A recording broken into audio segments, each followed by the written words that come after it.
Hello everyone, my name is Karen Botnovic and welcome to EDU 187 Teaching and Learning for All. This is a course that I absolutely love to teach.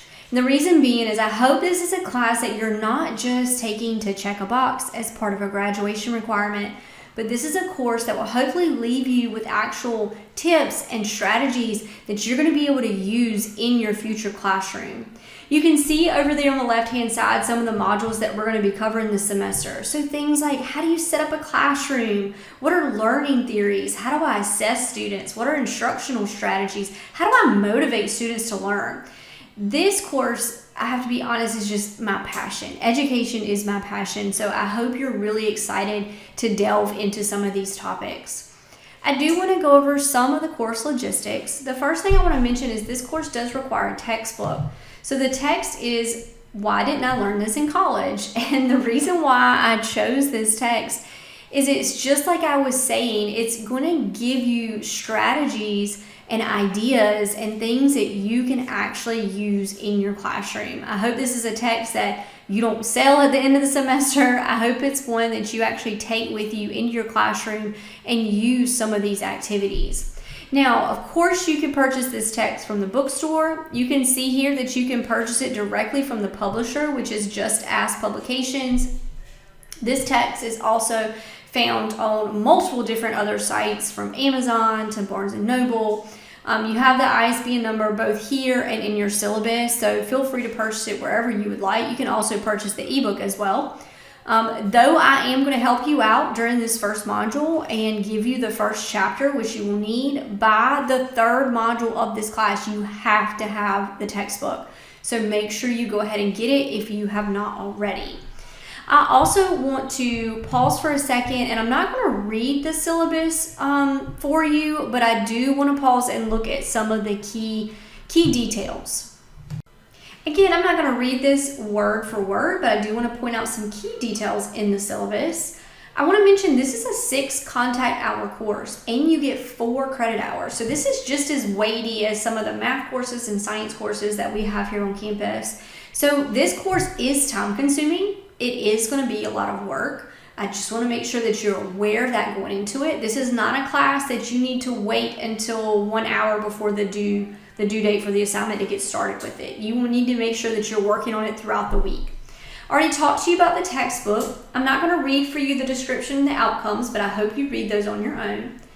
In terms of attendance, you may miss no more than 3 weeks of course material. That means you are submitting assignments at some point during the week.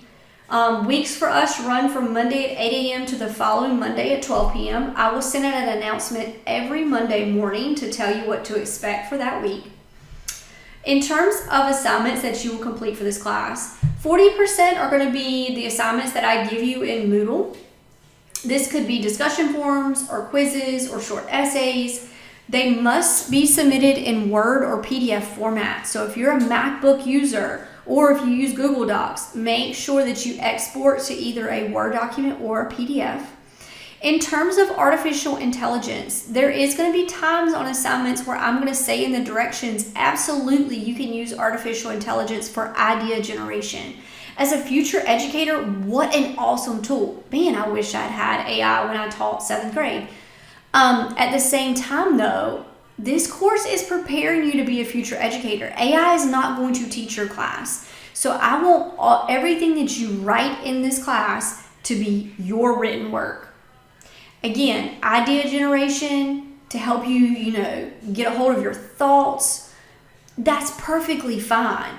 But when it comes to the written work that you submit in this class, it should be yours and yours alone. You will submit a lesson plan project towards the end of the semester. That's kind of our big final exam per se in this class. That's 30% of your grade. You'll get to choose whether or not you want to do elementary, middle school, or high school for that project, and then further directions will be given on that. I've already emailed you about classroom observations. We will meet to handle the logistics of the classroom observations and also the background check, so just be on the lookout for an email from me. And then the last 10% of this class is something called a note to future self. So you are going to journal throughout the class. Just what are some key takeaways, some 2 to 3 strategies that you learned about in that module that you could implement as a future teacher.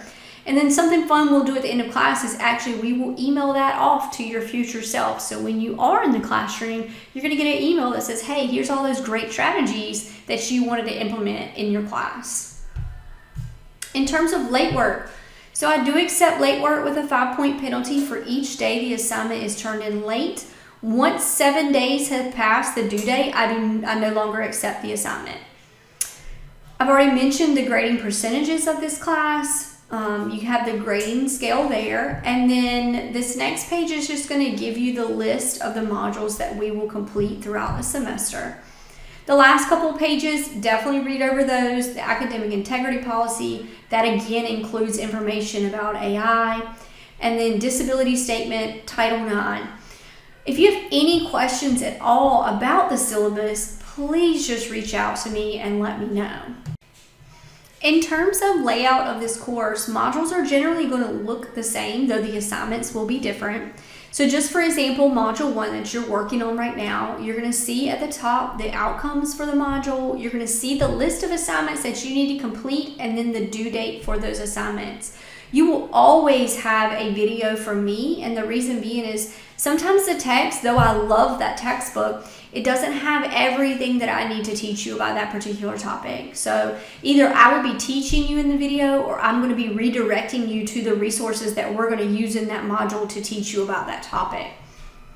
And then you're going to have your assignments underneath that video. So for example, in this module, you're going to have an introductory form and with questions that you need to answer. Please feel free to include a picture. I would really love it if you included a picture. It helps me just kind of get to know you as an online student.